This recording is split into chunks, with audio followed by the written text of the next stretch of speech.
Sungguh-sungguh Allah sangat ridho ketika seorang hamba itu makan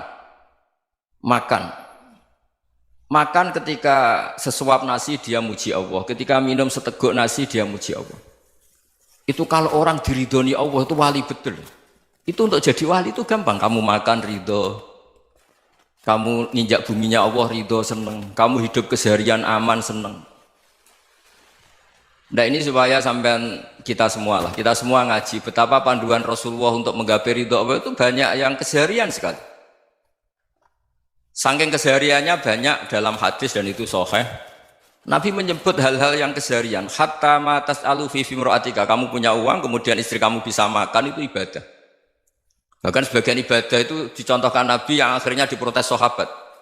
Yaitu wa fi buti ahadikum sedekah, kamu menggauli istri kamu itu ya sedekah. Sampai sahabat bilang yang benar ya Rasulullah. Ayati ahaduna syahwatahu wa huwa lahu ajrun. Masa urusan biologis, urusan syahwat kemudian dia dapat pahala. Nabi menjawab, alaysa lawadu'aha fi haramin akana alaihi wisrun. Bagaimana kalau dia meletakkan ke yang tidak benar itu kan dosa. Nah, hal-hal seperti ini yang saya ingin teman-teman semua saya juga agak ingin ngaji demi Anda juga agak ingin. Itu dosa sekali ngaji kok pesanan kelompok tertentu itu enggak boleh. Islam itu untuk semua. Jadi ya cuma karena di depan saya jenengan ya seakan-akan jenengan korbannya. Itu ada ilmunya dalam usul fikih itu. Jadi orang itu harus ngaji usul fikih. Nama yang disebut, mungkin Mas Sufyan masih ingat zaman ngaji usul fikih. Nama yang disebut itu tidak jaminan sebagai prioritas perintah. Jadi misalnya gini, kebetulan yang di depan Nabi itu Abu Dzar. Nabi ya bilang, ya Aba Dzarin ini uhibbuka misalnya, atau ya Mu'ad ini muhibbuka, atau ya Aba Hurairah ini uhibbuka misalnya. Banyaklah riwayat yang Nabi nyebut ya Aba Dzarin, ya Mu'ad, ya Aba Hurairah. Kemudian misalnya Nabi meneruskan khitab, ini uhibbuka, saya mencintai kamu, fakul dubur sholatin, atau sebagian riwayat disebut fala tada'an la dubura kulli sholatin, Allahumma inni ala dzikrika wa syukrika wa husni ibadatik. Saya mencintai kamu, siapa saja. Mu'ad bisa, Abu Dzar bisa siapa? Saya mencintai kamu, mohon kalau habis sholat kamu jangan lupa wiridan Allahumma a'inni ala dzikrika wa syukrika wa husni ibadatik. Ya Allah, tolong kami permudah supaya mudah ingat engkau. Anda tidak bisa mentang-mentang, wong nama saya Parmin, nama saya Purnomo, itu yang diperintahkan Mu'ad misalnya. Jadi yang disebut satu, tapi khitab itu untuk siapa saja. Saya teruskan. Jadi saya mohon semua kita melakukan kebaikan itu kalau dalam kaidah fikih disebut al yakin la yuzalu bisyak. Banyak kebaikan yang kebenarannya itu 100%. Tidak punya efek samping ke pihak lain, ke kelompok lain, ke komunitas lain. Itu tadi misalnya Anda makan dan itu murah sekali, hanya butuh satu piring. Setiap punyaan kamu muji Allah, setiap minum kamu muji Allah. Itu redaksinya Rasulullah SAW disebut Allah sangat ridho ketika seorang hamba makan, kemudian dia memuji Allah, atau minum kemudian dia muji Allah. Logikanya gampang. Negara seperti ini yang kamu harapkan bentuknya kayak apa, mertua, ipar, komunitas, tetangga, itu nyata terjadi itu kan belum pasti. Sementara yang mesti terjadi adalah kamu butuh makan, kalau tidak mati. Butuh minum, kalau tidak mati. Butuh bumi yang nyaman ditempati, kalau tidak kita juga mati. Sebab itu Allah kalau menyebut nikmatnya itu hal-hal yang keseharian. Alladzi at'amahum min ju'. Allah itu siapa? Allah itu yang menciptakan kamu bisa makan. Tidak berlebihan. Allah itu yang menciptakan kondisi sosial itu ideal. Zaman Nabi itu ya ada orang munafik. Orang-orang pilihan Allah itu juga diuji orang sekelilingnya yang macam-macam. Semua diuji sesuai konteks zaman dan waktu. Nah, tapi ada ibadah-ibadah yang selalu disarankan Nabi. Sampai Nabi itu pernah ditanya, ayul islami khairun ya Rasulullah, Islam terbaik itu gimana? Jawaban Nabi itu unik. It'amut to'am. Islam terbaik itu ya makan-makan, yang santai-santai.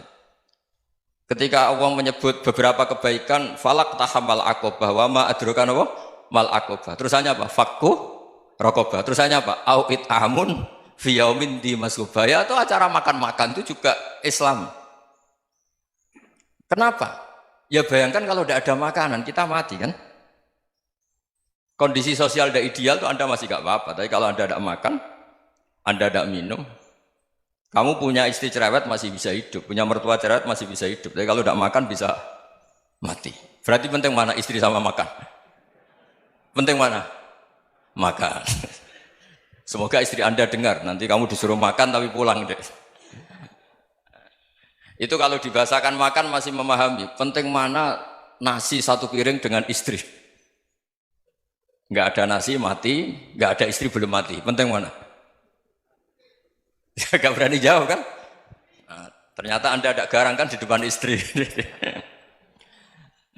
Jadi saya mohonlah, mungkin Mas Sufyan Sauri tadi yang bisa bantulah. Teman-teman tuh ngaji yang keseharian saja. Karena kita nyari ridha Allah itu berdasar firman Allah. Dan firman Allah itu menyebut keseharian tuh riang, gampang. Yaitu tadi misalnya wa min ayatihi manamukum bil laili wan nahar. Termasuk ayat-ayat Allah itu kamu tidur. Maka dulu itu ada guyonan, ada tokoh Mu'tazilah, kelompok dalam Islam yang berpikir manusia itu bisa menentukan ikhtiarnya sendiri. Karena saya bisa duduk, ingin berdiri, berdiri. Karena kelompok ini nggak terima kalau semua kehendak Allah, nanti bagaimana kalau semua kehendak Allah kok ada hisab ya, ada sanksi. Lucunya itu dia akhirnya, ini cerita ya, mencintai seorang perempuan, cantik sekali. Dan itu dia menjadi ahli sunnah itu oleh hal-hal yang sepele. Karena istrinya cantik, ya namanya suami istri hubungan intim. Terus ditanya, Mas, masih ingin lagi? Masih. Silahkan diulang lagi. Wah ya tidak bisa. Katanya manusia bisa menentukan yang diinginkan. Itu tobat itu. Itu nggak bisa ditobatkan Mas Sufyan Ats-Tsauri. Orang cantik yang mudah nobatkan orang itu orang cantik. Segampang itu. Akhirnya kita tahu, makanya kalau dalam kitab Hikam itu disebut al-aqil mayyakul madza yaf'alu wa hubi wal ghafil mayyakul madza af'al. Orang yang punya akal karena sadar ini wilayah Allah, semua milik Tuhan. Itu dia tiap hari berpikir, besok Allah akan melakukan apa terhadap dunia ini. Kamu merencanakan suatu mau plesir, ternyata gempa. Mau wisata ke Rusia, ternyata perang. Kamu tidak pernah tahu apa yang akan terjadi besok. Wa ma tadri nafsum madza taksibu ghadan. Tapi anda semua kita ini sering punya jadwal permanen. Makanya saya kalau diundang siapa saja, sanad takdir. Yang jelas Gus ini acara penting. Ya masih acara penting nak pangeran ngersakno piye? Kok ape dadi pangeran? Kamu kok mau jadi Tuhan? Itu kadang ya kiai. Penting Gus acara ini jenengan harus memastikan bisa. Loh kamu itu yang ngajarin tauhid, sesuatu itu biadillah kok bilang-bilang apa pasti. Kalau maksa terus tak tobatkan loh kamu kata saya. Ya kalau gitu Gus bilang insya Allah. Wah itu hati saya, fisik saya, roh saya sudah bilang insya Allah.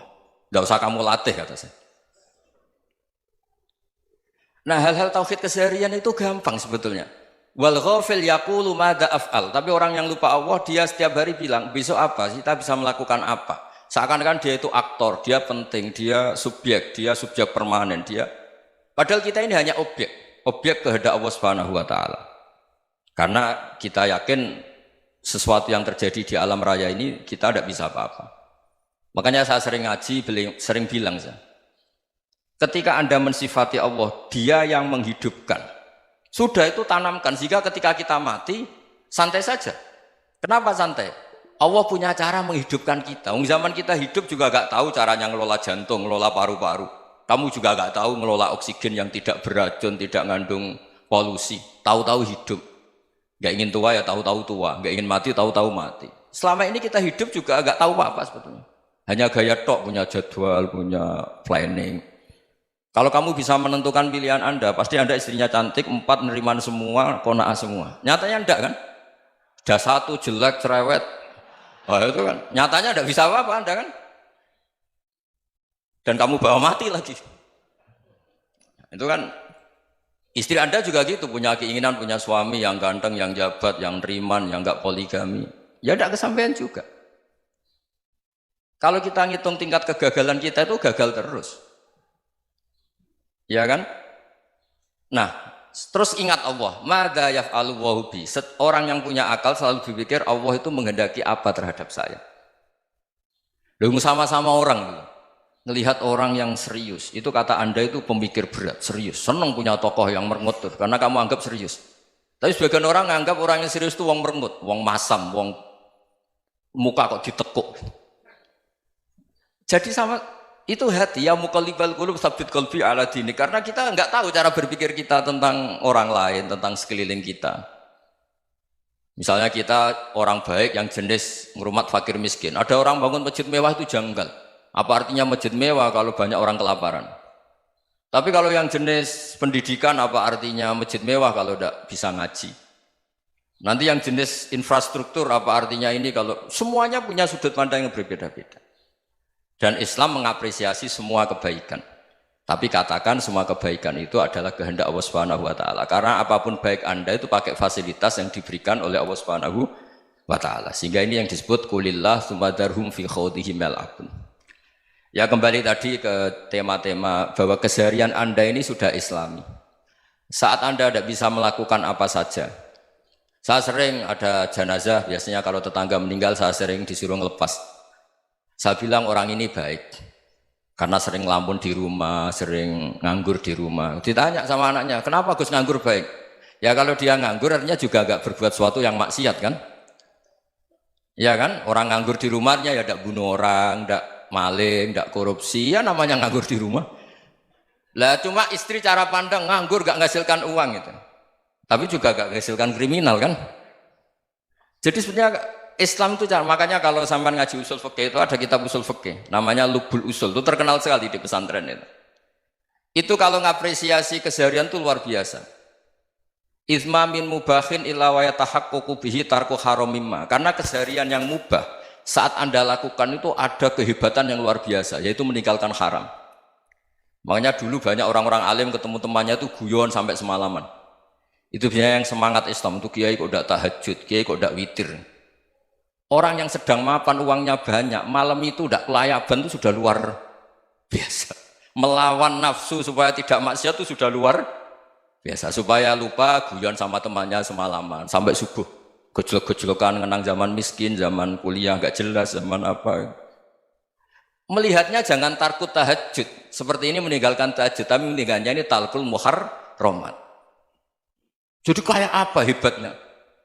Sehingga Imam Ghazali punya riwayat yang agak unik. Hatta takuna ibadatu akhiri hadil ummah iku an-naum. Sehingga suatu saat ibadah terbaik umat ini itu tidur. Itu kan riwayat kontroversi. Ketika Imam Ghazali tanya, kenapa iya? Kenapa kamu mulai keluar dari rumah itu sudah banyak maksiat? Melihat perempuan yang enggak mahram, melihat fenomena. Tapi kalau kamu tidur itu enggak melihat apa-apa.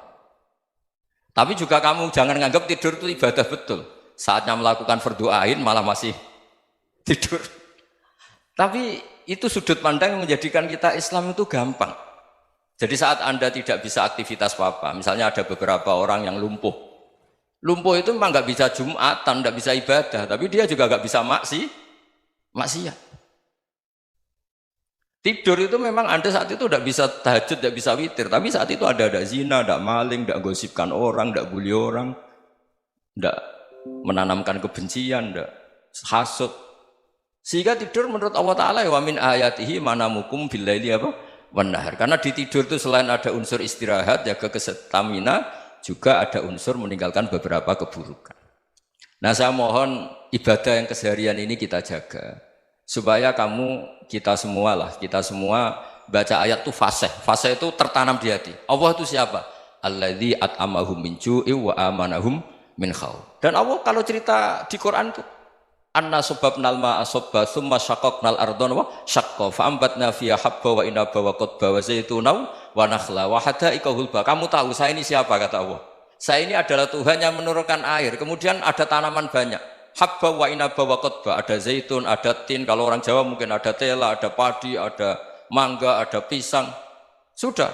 Wa inaba wa zaituna wa nakhla wa hadaika hulba. Ada perkebunan yang lebat. Tujuannya apa? Mata Allahkum, silahkan kamu pakai, kamu nikmati.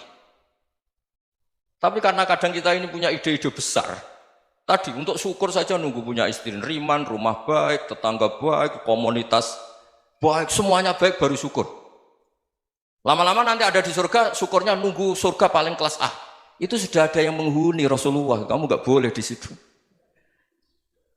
Masa untuk syukur saja? Repotnya Masya Allah. Jadi mohonlah Quran yang kalau Anda hafalkan juz sama itu kan ada ayat-ayat yang kayak tadi. Ya, fal yang dzuril insanu ila ta'ami. Coba lihat. Apa yang kamu makan ya? Dari mana? Dan untuk mempertahankan hidup kamu keseharian. Jadi jangan kira ibadah itu harus membentuk komunitas yang versi Anda. Ibadah itu harus hal yang mulu-mulu. Kesehariannya Anda alami. Loh, ini saya tidak bikin-bikin. Saya ngaji bukan karena berdasar pesanan. Itu ayat yang saya bacakan betul ada ayatnya kan. Fal yang dzuril insanu ila tu'ami anna sobabnal ma'a sobba thumma syaqaqnal ardo syaqqa fa ambasna fiha habba wa inaba wa qadba wa zaituna wa nakhla wa hada'iqa ghulba. Terusannya apa? Mata'al lakum, silakan kamu nikmati. Mata itu silakan kamu nikmati. Ya kayak sampean dikasih hidangan ya makan. Ya sudah makan, habis makan ya minum, habis itu ngantuk ya tidur. Ya sudah normal-normal saja. Kayak apa indahnya Islam? Tapi Anda mencari Islam yang gimana lagi? Nah itu yang diajarkan guru-guru kita, diajarkan sanad kita sampai Wali Songo, sampai Rasulullah SAW. Bahwa pada akhirnya ada jihad, ada perang. Itu dulu memang perang, bukan membunuh, beda. Dulu kita dijajah Belanda ya perang, dan itu normal karena kita dijajah. Jadi ketika orang lain ingin baik sama kita, wa in ahadum minal musyrikin astajaruka ya fa'jirhu hatta yasma'a kalam Allah. Kalau mereka ingin baik ya kita baik. Makanya ada istilah musta'man, mu'ahad. Kalau mereka ingin damai, berdampingan dengan kemajmukan ya itu yang lebih baik. Karena memang Islam menghormati proses perdamaian. Wa in janahu lis-salmi ya fajnah lah. Kalau ingin damai ya kita harus